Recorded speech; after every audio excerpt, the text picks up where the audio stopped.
이게 여기 그림이 있습니다. 여러분께서 이 그림을 통해서 무엇을 볼 수 있습니까? 젊은 여자가 보입니까? 아니면은 노인네가 보입니까? 네?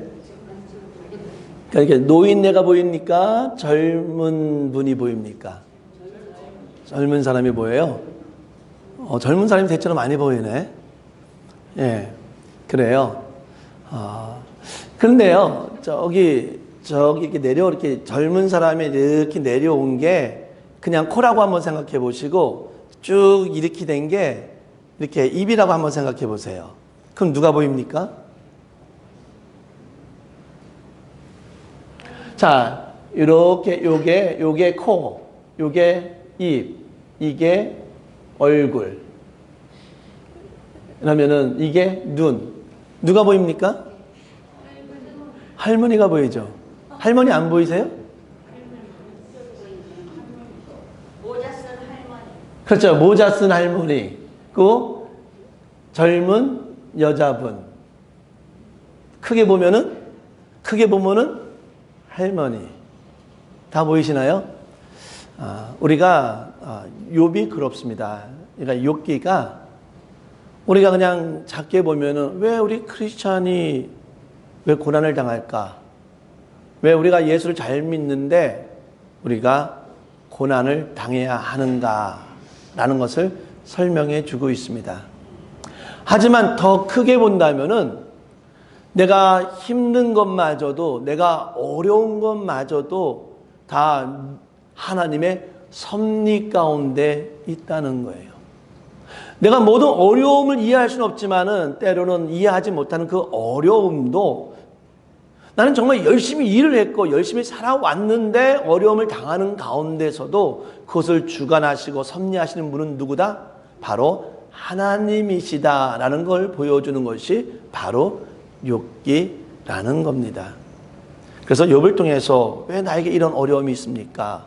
나서 볼 수 있지만 또 한 발짝 더 나가서 이러한 모든 것은 다 하나님의 섭리입니다 라는 것을 볼 수 있는 저와 여러분 되기를 진심으로 바랍니다. 오늘 말씀의 내용은 이런 겁니다. 욥의 맏아들이 모든 형제 자매를 자기 집에 불러놓고 잔치를 베풉니다. 그런데요, 이것이 비극의 시작입니다. 종이 갑자기 욥에게 달려와 비극의 소식을 전합니다. 스바 사람들이 갑자기 나타나서 소와 나귀를 빼앗고 종들을 전부 죽였다. 단 나만 살았다라고 말을 합니다. 그 뒤에 또 다른 종이 또 욥에게 달려왔습니다. 종이 말하기를 하늘에서 불이 내려와서 양과 종들을 다 죽였습니다 라고 말합니다. 저만 혼자 피할 수 있었습니다. 종이 그런 이 어려움을 다 설명하기 이전에 다른 종들이 또 욥에게 옵니다. 종은 갈대아 사람 세 무리가 갑자기 나타나 낙타를 빼앗고 칼로 종들을 죽였다라고 말을 합니다.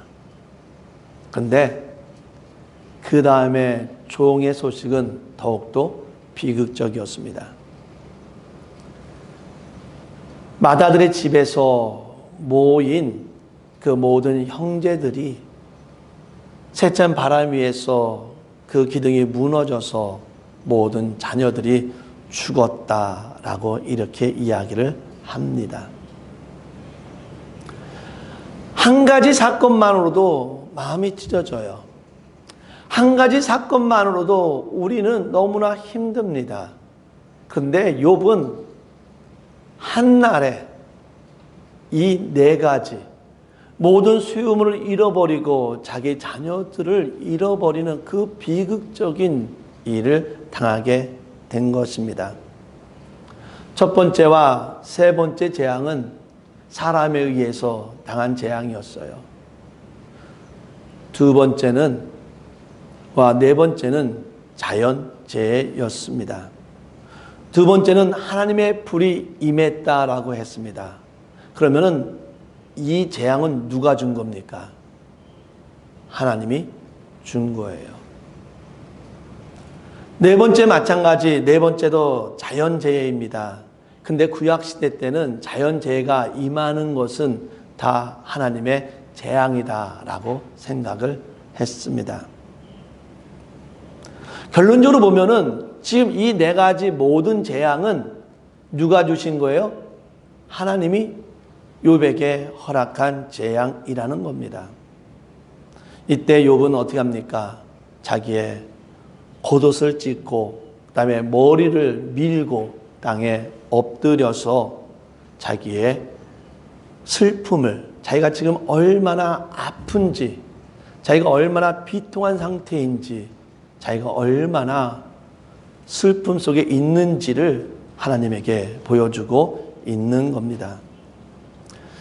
욥은 이러한 모든 일을 단 하루 만에, 정말 우리가 생각하지 못하는 좀 첩첩산중이라는 그 힘든 일을 하루에 다 겪게 되었습니다. 이 고난 가운데 있을 때 과연 욥은 어떻게 반응하겠습니까? 만약 우리의 삶 가운데 나에게 이러한 일이 하루에 다 발생한다면은 여러분들은 어떻게 반응을 하시겠습니까? 우리가 할 수 있는 가장 쉬운 방법은 뭘까요? 아마 원망일 겁니다. 그렇다면 우리는 하나님께 원망할 수 있겠습니까? 민수기 11장 1절에 이렇게 되어 있습니다. 여호와께서 들으시기에 백성이 악한 말로 원망하며 여호와께서 들으시고 진노하사 여호와의 불을 그들 중에 붙여서 진영 끝을 사르게 하시매. 이스라엘 백성은 악한 말로 하나님의 귀에 들리게끔 원망을 했다는 겁니다. 이 원망을 들은 하나님께서는 코가 빨개질 정도로 화가 나가지고 이스라엘 백성을 심판했다는 겁니다. 악한 말로 원망하니까 하나님께서 심판하셨습니다. 그런데 유다의 하박국이라는 선지자도 하나님 앞에 원망했습니다. 어떻게 원망을 하냐면, 하나님, 왜 의인이 고난을 당하고 악인이 더 번성합니까? 왜 의인들이 고난을 당하고 있는데 왜 하나님께서는 아무 일도 안 하십니까? 라고 하박국은 하나님 앞에 원망을 했습니다. 또한 하박국이 또 원망을 합니다. 악인 때문에 의인이 죽어가고 있는데 벌을 주거나 처벌하지 않는 이유는 무엇입니까? 왜 그들을 그냥 놔둡니까? 라고 하나님께 원망을 했습니다. 그런데 하나님께서는 하박국에 대해서는 심판을 하지 않았습니다. 아니, 이스라엘 백성이 원망할 때는 심판을 내렸고 하박국이 하나님 앞에 원망을 할 때는 심판을 하지 않았습니다. 왜 그렇습니까? 이스라엘 백성은 하나님과 계약 백성입니다. 쉽게 말하면 이스라엘 백성은 하나님을 주인으로 섬기는 가운데 종속 계약을 맺은 거예요. 그렇기 때문에 이스라엘 백성은 계약을 지켜야 합니다. 만약 이스라엘 백성이 하나님과의 그 계약을 어기게 된다면은 결국 이것은 반역이고 그 종들, 이스라엘 백성은 하나님을 주인으로서 주권자로서 여기지 않는다는 겁니다. 쉽게 말하면은 하나님을 떠나서 원망을 한다는 겁니다. 그렇기 때문에 하나님께서는 이스라엘 백성을 심판한 겁니다. 왜? 하나님을 주권자로, 하나님을 주인 되심으로 인정하지 않았기 때문입니다. 그러나 하박국은 하나님께 원망을 하더라도, 하나님 왜 의인이 이렇게 힘들은데 왜 악인들은 그냥 놔둡니까? 왜 그들을 처벌하지 않습니까? 원망을 했지만은 그는 믿음 안에서 하나님을 여전히 신실히 여기는 가운데 하나님 앞에 원망을 했다는 겁니다. 오늘 말씀에 보면은 욥은 하나님 앞에 원망하지 않았다라고 오늘 기록하고 있습니다. 그런데 3장에 가면은 욥도 하나님 앞에 원망합니다. 자기의 몸에 질병이 왔을 때, 자기가 너무 힘들 때, 하나님 왜 나를 태어나게 만들었습니까? 이렇게 힘든 가운데 있는데 차라리 저를 죽여주십시오. 왜 나의 생명을 유지시켜 주십니까? 하고 하나님 앞에 원망을 합니다. 그런데 하나님께서는 욥에 대해서도 심판하지 않습니다. 왜 그렇습니까? 욥은 하나님의 섭리를 믿었어요. 비록 내가 지금 원망하고, 오늘은 원망 안 했고 3장 가서 내가 내 생명에 대해서 원망했지만은 하나님께서는 나를 더 하나님의 사람으로 만들어 줄 것을 믿었기 때문에, 하나님의 신실하심을 믿었기 때문에, 어떻게 보면 하나님의 주권하심을 믿었기 때문에 하나님께서는 욥을 심판하지 않았다는 겁니다.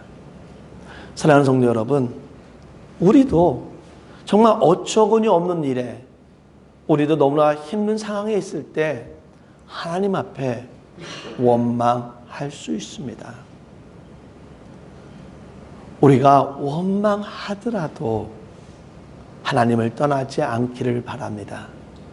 우리가 비록 너무 힘들어서 원망하더라도 하나님은 신실하신 하나님입니다. 하나님은 내가 이렇게 힘든 가운데 있지만은 나를 인도해 줄 줄 믿습니다. 내 삶 가운데 하나님의 섭리가 있을 줄 믿습니다. 하는 믿음 안에서 그래도 서 있기를 바랍니다. 우리가 중요한 것은 원망을 하더라도 하나님 안에 서 있는 자가 되기를 진심으로 바랍니다. 이러한 모든 일이 일어났을 때, 이러한 모든 일이 한꺼번에 일어났을 때에 욥은 어떻게 했습니까? 건선징악이란 말이 있습니다. 착한 것을 권하고 악한 것을 징벌한다는 뜻입니다. 욥은 착해서 돈이 많았습니까? 욥은 악해가지고 오늘 징벌을 받았습니까? 하나님께서는 1장을 보면은, 아니 오늘 전에 보더라도 이 욥은 참으로 선하고 온전하고 악에서 떠난 사람이다라고 욥을 칭찬합니다. 하나님께서는 욥을 의롭다라고 여겼습니다. 그런데도 욥에게 너무나 큰 아픔이 임했다는 겁니다. 따라서 욥기는 내가 믿음을 가지고 있어도, 내가 하나님 앞에 의롭다함을 갖고 있어도, 내가 온전한 신앙생활을 한다 하더라도 우리는 고난을 당할 수 있다는 겁니다. 욥기는 건선징악을 보여주는 것이 아닙니다. 욥기는 내가 고난 당할 수 있지만은 그 고난을 다스리시는 분은 바로 하나님이요, 하나님은 주권자요 섭리자라는 것을 우리에게 보여주고 있는 겁니다. 욥은 왜 자기가 고통을 당하는지를 모르고 있습니다. 분명히 의롭게 살았는데, 내가 하나님 앞에서 예배하며 의롭게 살았는데 왜 하나님은 나에게 벌을 내리는가 이해하지 못했습니다. 우리도 마찬가지입니다. 우리 삶을 살다 보면은 나는 분명히 오늘 예배하고 왔는데, 나는 오늘 분명히 하나님을 의지하며 살았는데 왜 나한테 이런 어려움이 다가올까 이해하지 못할 때 있습니다. 욥은 이러한 모든 일에 실망할 수도 있었습니다. 왜냐하면 욥은 이 모든 벌은 하나님이 내린 것이라는 것을 알고 있었기 때문입니다. 그런데요, 욥이 원망하기 이전에 하나님 앞에 예배했습니다. 욥이 하나님 앞에 그 힘든 가운데서도, 정말 이해할 수는 없지만 힘든 가운데서도 예배한 이유는 무엇입니까? 욥은 이 모든 것을 섭리하신 분은 하나님임을, 이 힘든 가운데서 내가 의지할 분은 하나님밖에 없다는 것을 알았기 때문입니다. 그러기에 원망하기 전에 하나님을 믿은 겁니다. 사랑하는 성도 여러분, 우리가 너무나 힘들고 어려울 때에 우리가 하나님을 원망하기 전에 내 이 힘듦 속에서, 네 아픔 속에서 건져 주실 분은 하나님밖에 없습니다 라고 고백할 수 있는 저와 여러분 되기를 진심으로 바랍니다. 16세기서부터 18세기까지 약 300년 동안에 유럽의 노예상들이 아프리카에서 1200만이라는 그런 흑인들을 노예로 잡아서 신대륙으로 팔았다고 합니다. 근데 그 흑인들을 그 신대륙으로 옮길 때에 배를 이용해서 그들을 옮겼는데 어떻게 옮겼는지 아십니까? 이게 다 흑인들인 거예요. 다 묶어놓고 사람을 그냥 저희 짐짝 취급하며 배에 차곡차곡 싣고 대서양을 건넜다. 저렇게 흑인 노예들을 거의 3개월 동안에 대서양을 건너는 동안에 또 짐짝처럼 옮기는 동안에 이들은 45%가 여기서 죽었다고 합니다. 그리고 남은 사람들은 그 신대륙 가서 3년, 그 노예 생활하는 3년 동안에 거의 모든 사람들이 죽음을 당했다고 합니다. 어쩌면은 이들은 우리가 생각하는 그 고통보다도 어쩌면은 욥이 당하는 고통보다도 더 아픔을 당한 사람이었을 것입니다. 그런데요, 이 흑인 노예들이 이 아픔을, 이 고통을 믿음으로 견디었습니다. 그들은 예배자의 모습을 잃지 않기 위해서 하나님 앞에 찬송을 불렀습니다. 우리가 이들이 이 힘든 가운데, 이 역경 가운데 불렀던 노래들을 우리는 흑인 영가다라고 이렇게 이야기를 합니다. 우리 찬송가에도 흑인 영가가 많이 있습니다. 그 중에 하나가 찬송가 147장 거기 너 있었는가 라는 찬양입니다. 거기 가사 내용은 이렇습니다. 거기 너 있었는가 그때에 주님 그 십자가에 달릴 때 그 일로 나는 떨려 거기 너 있었는가 그때에. 이 흑인 사람들은 그 힘든 가운데서도 자기의 예배자의 모습을 지키기 위해서 자기들의 그 신앙을 지키고 하나님을 의지하기 위해서 거기 너 있었는가. 아니 어쩌면은 하나님 내가 이런 어려운 겪은 것을 때에 하나님은 여기에 있었습니까? 라는 반문도 되지 않을까 생각해 봅니다. 사랑하는 성도 여러분, 이 모든 일, 욥이 한꺼번에 당했던 이 모든 일에 욥은 자신의 신앙을, 자신의 믿음을 포기하지 않았습니다. 우리는 어떻습니까? 세상 사람들은 어떻습니까? 이 모든 일에 대해서 믿음을 포기하며 세상으로 나아가고 있습니까? 우리는 하나님을 원망하며 죄를 범할 수 있습니다.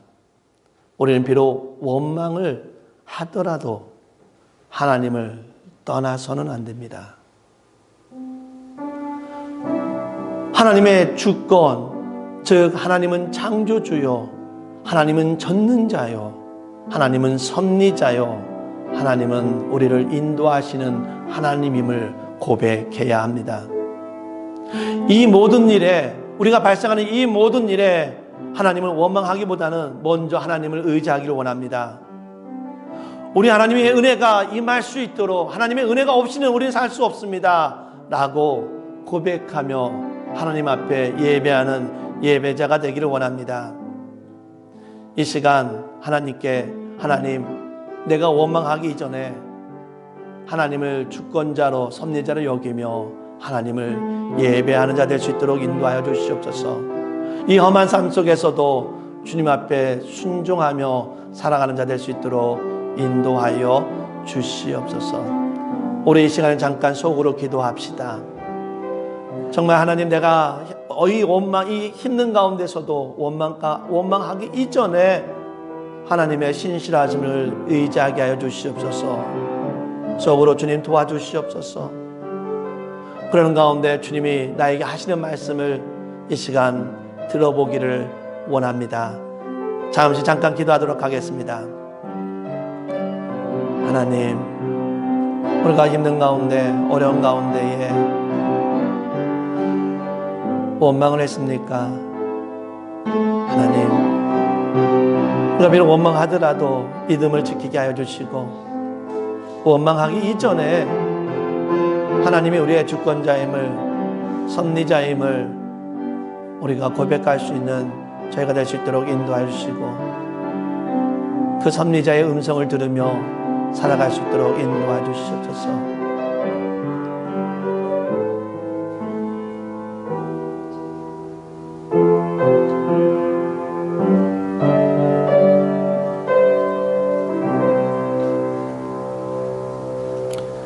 하나님,